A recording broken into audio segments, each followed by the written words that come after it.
Despite selling well and being the follow-on to one of the most popular consoles in history, the Game Boy Color did not have a big retinue of top-quality games, with huge amounts of TV or movie tie-ins and ports of games for more powerful consoles released on the system, aka Shovelware. So we're here today to find some of the fun in Shovelware, whether that's despite the devs' best efforts, or if the devs' best efforts are just so bad you have to laugh. Here are 5 Shovelware Game Boy Color games. I hope you enjoy. I thought this was going to be the one exception amongst our bunch, the one game that was a standalone IP, but actually Wendy is a character from the 90s Casper the Friendly Ghost cartoon, so cross that one off I guess. Wendy Every Witch Way, developed by Way Forward Technologies, who went on to develop the Shantae games, and published by TDK Media Active in 2001. The game pits you as Wendy the Good Little Witch, and that's witch with a W, come on, this is a kid's game. So one day, while searching around her aunt's home, Wendy accidentally releases some magic stones which mess with gravity. This causes a castle to crash down beside her aunt's house, and in order to restore things to order, Wendy has to traverse the castle full of enemies, using the disrupted gravity to her benefit, in order to get the stones back into their box. So the main mechanic of the game is that you can flip gravity back and forth by looking up and pressing A. On top of that, there are the regular platforming mechanics, enemies, platforms, spike traps, etc. There is also a shooting mechanic which gets more powerful the more stars you have. Stars are also health. You start with 0, and if you get hit when you have none, you die. There are also some puzzle-ish sections, but usually you can either rush through them because you probably won't get hit enough to die, or else they're so easy it's hard to call them puzzles. When gravity is flipped, you have the added challenge of doing all this when your character is upside down. I say challenge, but there really is no challenge at all. The game is very, very easy. Fair enough it was aimed at kids, but even so, you would have a good chance of completing this game if you played it while you were asleep. The enemies are slow and usually easy to either shoot or avoid. Most of the spike traps can be avoided by just flipping the gravity and then walking past them. And worst of all, the gravity flipping is never used to its full potential. There are almost no parts like in VVV where you have to flip back and forth avoiding things, and there is very little upside down platforming either. The game never takes advantage of its main mechanic. Only very late in the game does flipping become more than just a way to walk around traps, and even then it's often only used as a kind of guessing game rather than a real puzzle, where you're presented with 3 or 4 paths but can't see where they lead, so you just guess one and hope for the best. There are a few spots where you actually have to think, but they are very rare and very late in the game, and the regular platforming or shooting is not much better. There is minimal actual danger. A lot of platforming just involves going up steps or jumping over gaps with nothing at the bottom. Enemies never pose much threat, and when they do, they don't do much damage anyway, with more stars likely just around the corner. More fun is the bonus levels, which are shooter levels, where you control Wendy on her broom firing at various obstacles which appear. These aren't much more difficult but provide a bit of variation to the game.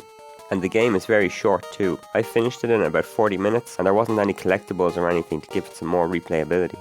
So not a terrible game, in that it didn't make me want to throw my console out the window, but I would be hard pressed to call it good. The worst thing is that it could have been amazing.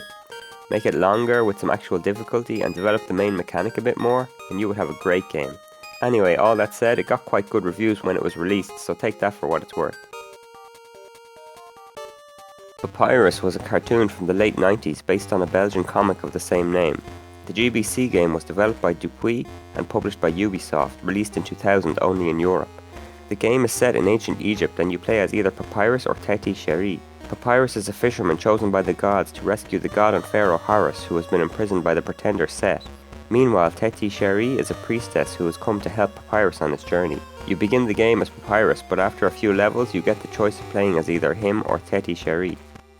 So we have pretty standard action platformer stuff here. You run through the levels avoiding or defeating the enemies and obstacles, collecting jewels and later defeating the bosses. Those of you into graphics will probably not be impressed by this game. For example, the sprite for power-ups is literally a black square with the power-up inside. The level backgrounds are also far from impressive and are reused for later levels. The animation of a number of enemies is also awkward, but perhaps we shouldn't be too harsh on the devs. It was their first ever game and these issues are just cosmetic. A bigger issue is the controls, which are poor here, something that's hard to get across through the medium of video. The characters are really stiff in their movement. With Papyrus it feels like moving around a tow truck. This is why you see me using Teti Cheri in nearly all this footage, because she moved a lot smoother. But even she was a bit stiff. There always seems to be a bit of delay between you pressing the button and the character actually moving, with her move animation beginning before she actually moves. And you also slide a little before coming to a complete stop, which doesn't have to be a problem, but the animation problems and stiffness makes it hard to know exactly where you are. making it hard to dodge enemies effectively. Enemy movements can also be awkward. They don't work with the player's movements to create a flowing design. They often move in waves that are impossible to dodge, or force you to run backwards into other enemies, while in other locations enemies are so easy that you can just run straight past them. There are also a number of points where you have to jump down without being able to see where you're going. The bosses too are not very inspiring. The sprites are generally static with only a single limb or body part moving when they attack. They all have the same attack bullet, and their movements are pretty bland and not hard to avoid once you figure it out. It sounds like I really hate this game, but actually it has its pluses. Yes, it's a bit rough around the edges, especially graphically, but there is actually some decent gameplay here, and there is an actual challenge. Sometimes that challenge pushes into the unfair with the leaps of faith, or enemies coming out of nowhere. The game can also be unbalanced, one level in particular being quite difficult, while others can be just breezed past. With these negatives noted, there is definitely fun to be had here if you're patient. However, like nearly all our games today, the game is very short, completable in about an hour and a half, so whether it's worth it for the amount of fun it offers is questionable. Croc is the port of the popular 3D platformer with the same name, which we looked at in a previous video, which is linked up here and in the description if you'd like to see that. The GBC version was developed by Virtuecraft and published by THQ in 2000. Like in the home console version, you play Croc, who has to save the Gobos creatures, who have been enslaved by the Dantinis and their leader Baron Dante. Again, nothing too innovative here, just standard platform mechanics with bosses at the end of each world and the odd varied level, like a swimming level or one where you run from a drill digger. There are bonus levels at the end of each level if you can collect all the 5 letters which spell out bonus. There are further bonus levels if you can save all the Gobos each time. And fitting the theme, there is a lot wrong with this game. For a start, the game is very repetitive.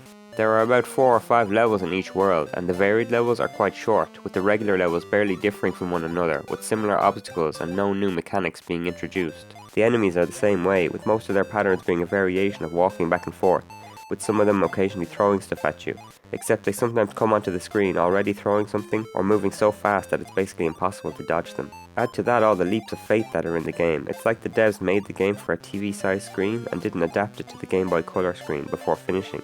There are numerous moments in the game where you don't know what's ahead of you and just have to jump and hope for the best. Your main attack is also useless. You have this spin attack based on the spin attack from the home console game, but it's even more useless here. It seems to only hit when it wants, possibly because the enemies move faster than the attack animation. It's a general problem with attacks that don't attack far enough away from the player sprite. It's too easy to miss the timing and end up getting hit yourself. But despite that, I actually did enjoy this game. But how, you're asking? Well, because of the health system basically. Despite the unfair enemies, you get so many gems throughout each level, and you usually only lose one when you get hit, so the impossible to dodge enemies aren't actually that annoying. And the attack I criticised a second ago, well, you actually get a second attack, a ground pound type attack, which is a lot more effective, doesn't result in more damage to you than the enemy, and works on nearly every bad guy. You also don't really get knocked back when you hit, so even if the bad guys are too fast to avoid, you're still able to keep your momentum and keep going. A bigger irritant is going back to the start of the level each time you die, which is especially annoying in the level with the drill digger, but this is pretty standard in old games really. But rushing through levels, killing as many enemies as you can while getting hit constantly was a surprisingly fun experience, short as it may be. And it is short, only about an hour or two long. And I have to take a second to mention the music, which isn't up to much in the other games. But in this game it has some pretty great tunes, which I was singing in my head for days after playing the game, so there's that to enjoy too. Despite all that though, I still wouldn't recommend this game, given all the bad design. It's an okay experience, but there are much better out there. But if you're an avid Croc fan, or you have finally cleared out that backlog, then maybe give it a go. Earthworm Jim Menace to the Galaxy is a tie-in with the TV and video game franchise from the late 90s. It was developed by David A. Palmer Productions and published by Crave Entertainment in 1999. You play Earthworm Jim, naturally, who must travel the galaxy to stop his evil twin, Evil Jim, who has stolen an interdimensional teleporter and is using it to wreak havoc across the multiverse. And you do this, of course, by collecting dozens of gold coins across each level. I mean, how else? And there are also bosses to fight at the end of every 2 or so levels. The coins are dotted around the entire level, and there are a lot to collect, so you will be forced to explore all over, and there are still enemies to avoid and platforming to be done to reduce the tedium. And actually this is probably the best of the games in the video. There is actually some reasonable gameplay here, and maybe those of you who like collectathons will like this game. It's just that, and you'll notice I said reduce the tedium just now, that's because the main premise is very monotonous. You literally just wander around the level trying to collect enough of those coins to progress. And often the coins are quite well hidden, while the levels are huge and sprawling, with secret places and hidden doors, so you end up wandering around not knowing where to go, hoping to stumble upon some secret location or hidden door. And yes, to get some of those coins, you have to complete a platforming challenge. That's where most of the fun in this game comes from, but usually the coins are just there for you to sweep up. And sometimes you complete a platforming challenge and there's not even a coin at the end of it. So it's not like in Celeste where you jump around completing challenges and getting a strawberry as a reward. It's like getting a strawberry first and then told to complete a bunch of frustrating challenges for nothing. And that's basically the entire game, collecting coins. There's no variation in gameplay in later levels, it's just look around for coins, get lost, look around for more coins. Despite the enemies and the platforming that is there, nothing raises this beyond a mediocre game. And possibly the worst part, when you lose enough health and die, you start the whole level again with your coins reset. That's right, you might only need one more coin to complete the level. In fact, you might have already collected them all and are just looking for the teleporter to leave, but then you get hit once and you have to start the entire level again, and there's no checkpoints, so there's no way to avoid this mechanic. At least the bosses were okay. They actually involve a little thinking, some action, and some variation to make a compelling challenge, of which we could have used more during the main level. But yeah, once again a game that's very hard to recommend. Only maybe if you've gone through every hidden gem and mediocre game for the console, then give it a go. Otherwise it's probably worth avoiding. And lastly, and also leastly, we have M&Ms Minis Madness, developed by Pipe Dream Interactive, who also developed the Rainbow Six games on Dreamcast, which I reviewed before, which you can watch by clicking the card in the corner. But anyway, this game was published by Majesco and released in 2000. So this was a marketing game for M&Ms Minis, involving the 4 big M&Ms from the ads of the era. The most well known being red and yellow, but also involving green and blue. You play one of these 4 who must go through the M&M's factory and reset the circuit breakers to restore the power to the factory, thereby somehow saving the M&M's Minis. And there are also M&M's Minis dotted around which you can pick up, but only if you want. But yet the whole point is to save the M&M's Minis, and it doesn't really get into how resetting some circuit breakers will save the Mini. But I admit I didn't get too deep into the lore, so maybe it's all explained there somewhere. Anyway, there are about 2 or 3 mechanics in this game with little addition throughout.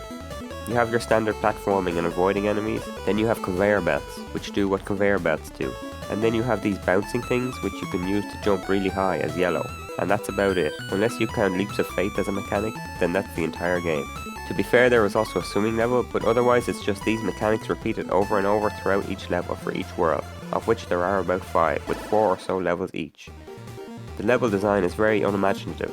You'll find yourself confused at times, wondering if you've already done this bit, or if this is a new bit, and the confusion isn't eased by the sprawling nature of the levels. If you miss a jump, you'll end up on a lower plane of the level, with its own obstacles and enemies, but which possibly has nothing to find or do, so you'll run into a dead end, forcing you to backtrack to where you came from.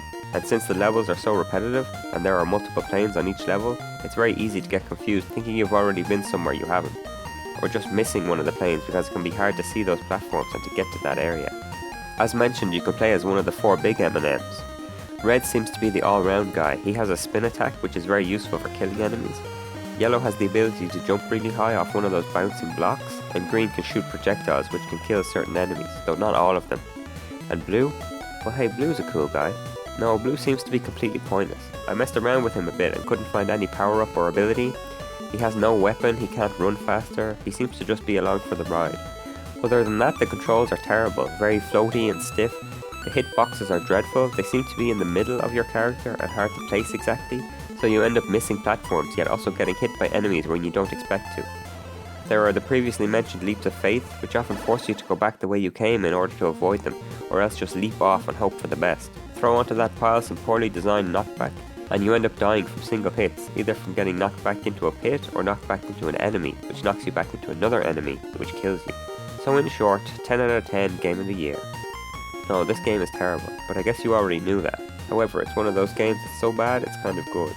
If you like bad games to laugh at or just to marvel at their poor design choices, I'd say this game is worth a go.